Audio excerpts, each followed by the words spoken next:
Some of you may remember a song from the late 1960s by The Doors.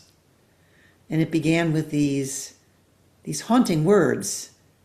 People are strange when you're a stranger. Faces look ugly when you're alone. And then later the song adds, no one remembers your name when you're strange. Those lyrics capture something painfully true about the human experience. Without welcome, the world can become a lonely place. And we remain strangers to one another. We remain isolated, unseen, and unknown. If you do not welcome me, we remain strangers. If I do not welcome you, I become a stranger of my own making.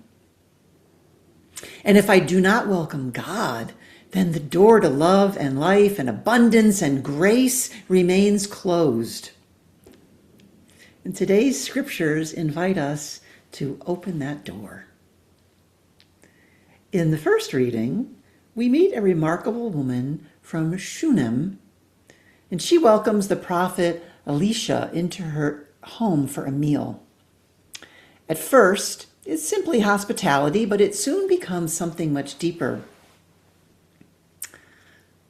A preacher from Catholic Women Preach named Dr. Timone Davis, she observes that the conversations around that table must have been extraordinary because Elisha returns again and again to eat there. Imagine the wisdom that was shared over those meals. Imagine the questions asked, the stories told, the faith strengthened.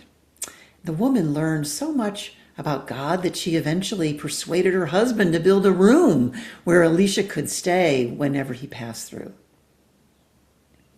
Hospitality became relationship. Relationship became transformation.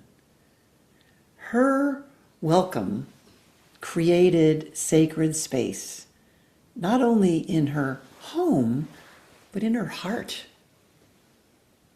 I wonder how many times both Elisha and that family were changed simply because the woman opened a door.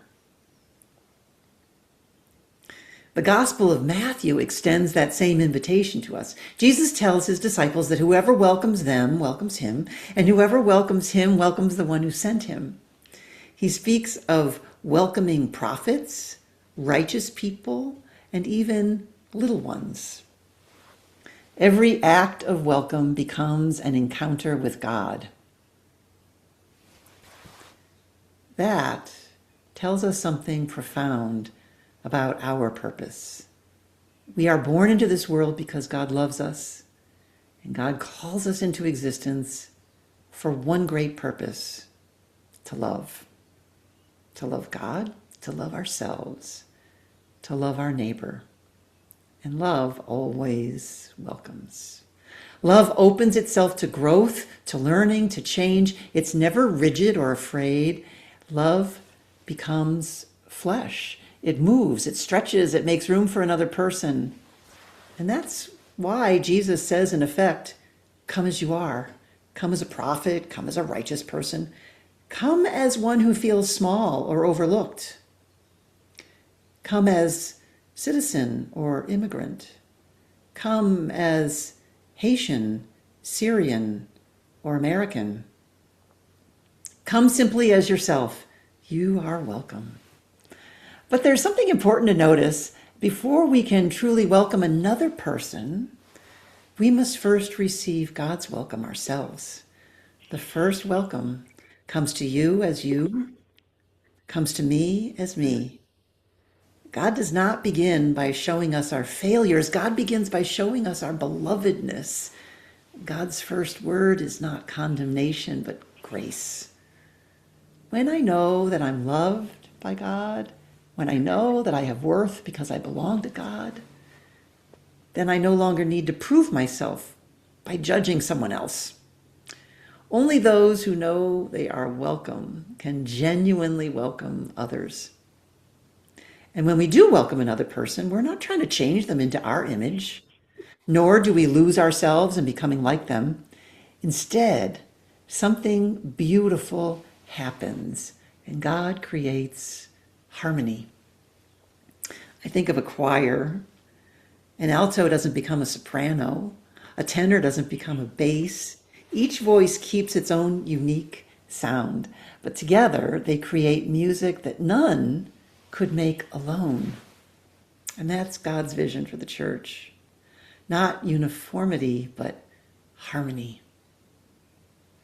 Not everyone becoming the same, because everyone bringing the gifts God has given them. When my love joins your love, when my gifts meet your gifts, something entirely new is born, and we become an us.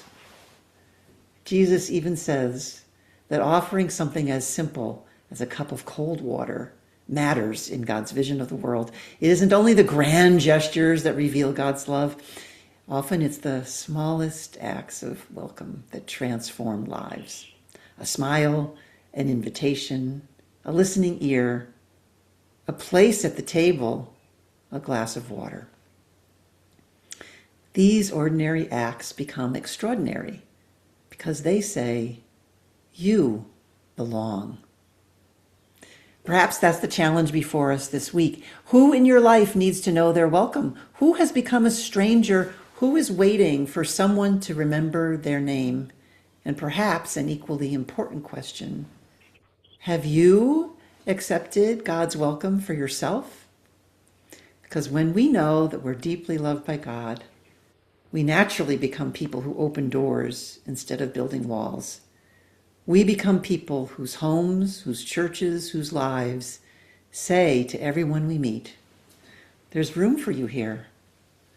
When we share the love God has poured into us, and others share the love God has poured into them, it's like offering one another a tall, cool drink of water on a hot day. And in that moment, the door opens wide to love and life, to abundance and grace, to hope and joy.